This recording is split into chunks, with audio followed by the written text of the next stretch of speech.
ವಾಯುಭಾರ ಕುಸಿತಾ ಇರಬಹುದು. ಇದರಿಂದ ಜನರು ಕೂಡ ಸಾಕಷ್ಟು ಕಂಗಾಲಾಗಿ ಹೋಗಿದ್ದಾರೆ ಅಂತದೇ ಘಟನೆ ಇನ್ನೊಂದು ಆಗ್ತಾ ಇರುವಂತದ್ದು. ತಮಿಳುನಾಡು ಕರಾವಳಿಯಲ್ಲಿ ಫೆಂಗಲ್ ಅಬ್ಬರ ಜೋರಾಗ್ತಾ ಇದೆ. ಬೆದರಿದ ಚೆನ್ನೈ ಮಂದಿ ಫ್ಲೈಓವರ್ನಲ್ಲಿ ವಾಹನ ಪಾರ್ಕಿಂಗ್ ಮಾಡಿದ್ದಾರೆ. ಪ್ರವಾಹ ನೀರು ನಿಲ್ಲುವ ಆತಂಕದಲ್ಲಿ ಚೆನ್ನೈ ನಿವಾಸಿಗಳಿದ್ದಾರೆ. ಕರ್ನಾಟಕದ ಮೇಲೂ ಕೂಡ ಫೆಂಗಾಲ್ ಚಂಡಮಾರುತದ ಪ್ರಭಾವ ಬೀರುವಂತ ಮುನ್ಸೂಚನೆ ಕೂಡ ಸಿಗ್ತಾ ಇದೆ. ರಾಜ್ಯದ ವಿವಿಧೆಡೆ ಇಂದು ಹಾಗೆ ನಾಳೆ ಮಳೆ ಮುನ್ಸೂಚನೆ ಕೊಟ್ಟಿದ್ದಾರೆ.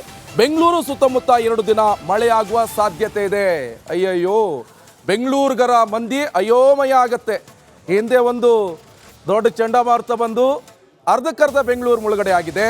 ಈಗ ಫೆಂಗಾಲ್ ಬಂದರೆ ಜನ ಕಂಗಾಲಾಗಿ ಹೋಗುವಂಥ ಸಾಧ್ಯತೆ ಹೆಚ್ಚಾಗ್ತಾ ಇದೆ ಬೆಂಗಳೂರಲ್ಲಿ.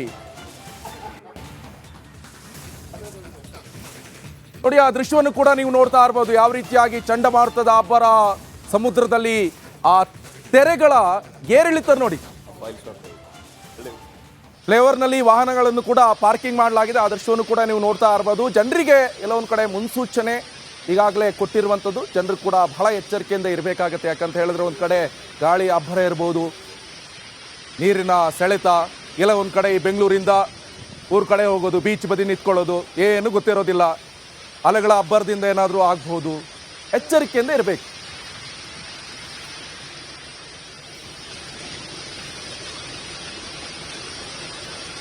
ಕರ್ನಾಟಕ ರಾಜ್ಯದ ಹವಾಮಾನ ಮುನ್ಸೂಚನೆ. ನಾನು CS ಪಾಟೀಲ್, ವಿಜ್ಞಾನಿ ಹಾಗೂ ನಿರ್ದೇಶಕರು, ಭಾರತೀಯ ಹವಾಮಾನ ಇಲಾಖೆ, ಬೆಂಗಳೂರು.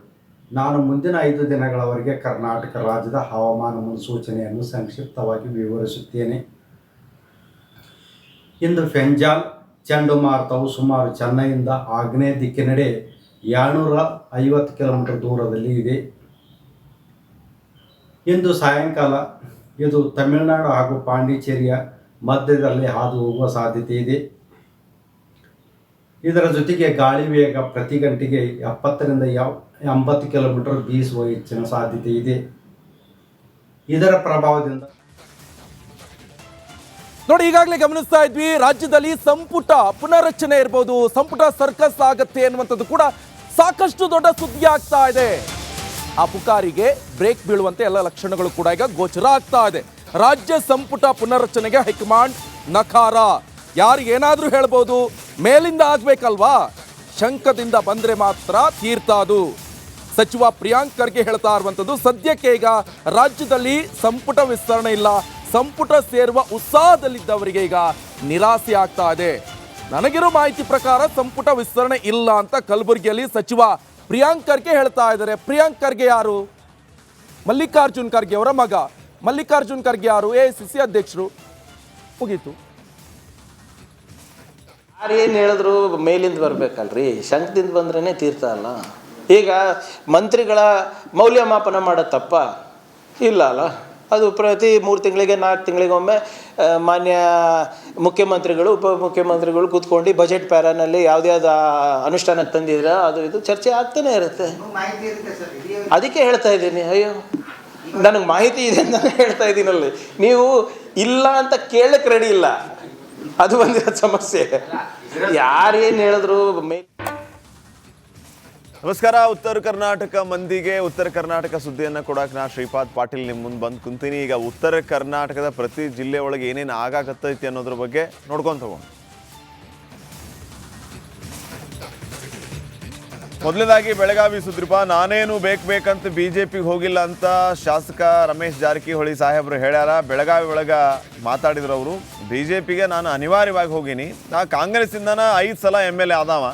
ಈಗ 2 ಸಲ BJPಯಿಂದನೂ MLA ಆಗೀನಿ. ನನಗೆ ಕಾಂಗ್ರೆಸ್ ಪಾರ್ಟಿ ಒಟ್ಟ ಕೆಟ್ಟದ್ದು ಮಾಡಿಲ್ಲ. ನಾನು ಕಾಂಗ್ರೆಸ್ ಬಿಡಕ್ಕೆ ಒಬ್ಬ ಮನುಷ್ಯ ಕಾರಣದಾನ, ಅವನ ಸಂಬಂಧ ನಾನು ಕಾಂಗ್ರೆಸ್ ಬಿಡುವಂಗೆ ಆತು ಅಂತ ಹೇಳಿ ಇಂಡೈರೆಕ್ಟಾಗಿ DK ಶಿವಕುಮಾರ್ಗೆ ಡಿಚ್ಚಿ ಕೊಟ್ಟಾರ. ಸ್ವಲ್ಪ ಮಂದಿ ನನ್ನ ವಿರುದ್ಧ ಷಡ್ಯಂತ್ರ ಮಾಡಿದರು. ಈಗ BJP ಬಂದ ಮೇಲೂ ಒಂದಿಷ್ಟು ಮಂದಿ ಷಡ್ಯಂತ್ರ ಮಾಡಿದರು. ಅದಕ್ಕೆ ನಾ ಹೆದರಾವಲ್ಲ ಅಂತ ಮಾತಿನಾಗ ತಿವಿದಾರ ಸಾವ್ಕಾರ್. ಭಾರತೀಯ ಜನತಾ ಪಾರ್ಟಿಯಿಂದ ನಾವು ಅನಿವಾರ್ಯ ಹೋಗಿದ್ದೆ. ನಾವು ಕಾಂಗ್ರೆಸ್ ಪಕ್ಷ 5 ಬಾರಿ ಶಾಸಕರು, ಈಗ 2 ಸಲ BJP ಆಗಿಲ್ಲ. ನನಗೇನು ಕಾಂಗ್ರೆಸ್ ಕೆಟ್ಟ ಮಾಡಿರಕ್ಕಿಲ್ಲ. ನನಗೆ ಬಿಡಕ್ಕೆ ಕಾರಣ ಓನ್ಲಿ ಒಬ್ಬ ಮನುಷ್ಯನಿಂದ ಕೆಲವೊಂದು ಜನ ನಮ್ಮ ಕೂಡಿ ಷಡ್ಯಂತ್ರ ಮಾಡಲು ಹೊರಗೆ ಬಂದ. ನಾವು ಭಾರತೀಯ ಜನತಾ ಪಾರ್ಟಿ. ಇನ್ನು CD ವಿಚಾರದ ಬಗ್ಗೆಯೂ ಕೂಡ ರಮೇಶ್ ಜಾರಕಿಹೊಳಿ ಅವರು ಮಾತಾಡಿದ್ರು. ಈ ಟೈಮ್ನಾಗ ಈ ಮೂಲಕ DK ಶಿವಕುಮಾರ್ ಅವರಿಗೆ ಟಕ್ಕರ್ ಕೊಟ್ಟಾರ. ಒಂದರಲ್ಲಿ ಅಂತ 100 CD ಬಂದರೂ ಒಂದಲ್ಲ 100 CD ಬಂದರೂ ನಾನೇನು ಅಂಜು ಮಗ ಅಲ್ಲ. ವೈಯಕ್ತಿಕ ಷಡ್ಯಂತ್ರಕ್ಕೆ ನಾ ಹೆದರೋಂಗಿಲ್ಲ. ಆ ದೇವ್ರು ನನ್ನ ಮೇಲೆ ಅದಾನ, ತಂದೆ ತಾಯಿ ಆಶೀರ್ವಾದ ಐತಿ, ಜನರ ಆಶೀರ್ವಾದನೂ ಐತಿ ಅಂತ ತಿರುಗೇಟ್ ಕೊಟ್ಟಾರ. ಅಲ್ಲಿ ಬಿಜೆಪಿ ಬೇಡ ಅಲ್ಲಿ ಒಂದು ಷಡ್ಯಂತ್ರ ಮಾಡೋದು ಅದಕ್ಕೂ ಹೆದರ್ಲಿಲ್ಲ. ಆ ಸ್ವಾಮಿಗಳು ರಮೇಶ್ ನೀರು ತಡೆದಿಪ್ಪ ಬೇರೆ ತೆಗೆದ್ರೆ ನನ್ನ ಮನೆಗೆ ಬಂದ್ರಪ್ಪ ಷಡ್ಯಂತ್ರ ಆದಾಗ ಸ್ವಾಮೀಜಿಯವರು ನಮ್ಮ ಸ್ವಾಮೀಜಿ ಮತ್ತು ಮಾಧವ ಚೆನ್ನೈ ಅವರು 7 ಸ್ವಾಮಿ ಬಂದು ಹೇಳಿ ಕೊಡಕ್ಕೆ ಹೊಳ್ಳಿ ಸ್ವಾಮಿ ನಾನು 100 CD ಬಂದ್ರೆ ಅಂಜೋದಿಲ್ಲ, ನೀನು ಅಂದ್ರೆ ಗಪ್ಪರೆ ಅಂತ ಹೇಳಿ ಅವಾಗ ಹೇಳಿದ್ನ ಅವ್ರಿಗೆ. ನಮ್ಮ ಮನೆಗೆ ಬಂದಿಲ್ಲ ಇಂಥ 100 CD ಬರಲಿ ನಾನು ಅಂಜೋದು. ಇನ್ನು ಇವರ ಟೀಮ್ ಬಗ್ಗೆ ಈ ರೀತಿ ಪ್ರವಾಸದ ಬಗ್ಗೆ ಚರ್ಚೆ ಆಗುವಾಗ ಬಸನಗೌಡ ಪಾಟೀಲ್ ಯತ್ನಾಳರು ಮುಖ್ಯಮಂತ್ರಿ ಆಗ್ತಾರನೋ ಅನ್ನೋದ್ರ ಬಗ್ಗೆನೂ ಭಾರಿ ಚರ್ಚೆ ಆತತ್ರಿಪ್ಪ. ಈಗ BJP ಒಳಗೆ ಶಾಸಕ ಬಸನಗೌಡ ಪಾಟೀಲ್ ಯತ್ನಾಳ್ ಜೊತೆ ಸೇರಿ ನಾವು ಟೂರ್ ಅಂತೂ ಮಾಡಕತ್ತೀವಿ. ಟೂರ್ ಮುಗಿದ ಮೇಲೆ ದಾವಣಗೆರೆ ಒಳಗೆ ಒಂದು ದೊಡ್ಡ ಸಮಾವೇಶ ಮಾಡ್ತೀವಿ, 5 ರಿಂದ 10 ಲಕ್ಷ ಜನರನ್ನು ಸೇರಿಸ್ತೀವಿ. ಯತ್ನಾಳ್ ಗೌಡರು ಮುಖ್ಯಮಂತ್ರಿ ಆಗ್ತಾರೋ ಬಿಡ್ತಾರೋ ಗೊತ್ತಿಲ್ಲ, ಆದ್ರೆ ಜನಕ್ಕೆ ನ್ಯಾಯ ಸಿಗಬೇಕು, ಹಿಂಗಾಗಿ ನಾವು ಹೋರಾಟ ಮಾಡಕತ್ತೀವಿ, ಇದರೊಳಗೆ ಯಾವ ಸ್ವಾರ್ಥನೂ ಇಲ್ರಿಪ್ಪ ಅಂತ ರಮೇಶ್ ಜಾರಕಿಹೊಳಿ ಅವರು ಹೇಳ್ಯಾರ. ಏನೇ ಒಂದು ವಿಷಯದ ಮೊದಲು 10 ಸಲ ವಿಚಾರ ಮಾಡ್ಬೇಕು, ನಾವು ಮದುವೆ ಮಾಡ್ಕೋತೀವಿ ಈ ಸಂದರ್ಭದಲ್ಲಿ. ಯಾಕಪ್ಪ ನಮ್ಮ ಸಮಾಜಗಳು ಭಾಳಷ್ಟು ಯಾಕಂದ್ರೆ ಭಾಳ ಒಡೆದಾಳೋ ರೀತಿಯಲ್ಲಿ ನಮ್ಮ ಸಮಾಜಗಳು ಭಾಳ ಅನಾಹುತ ಆಗಿದ್ದಾವೆ.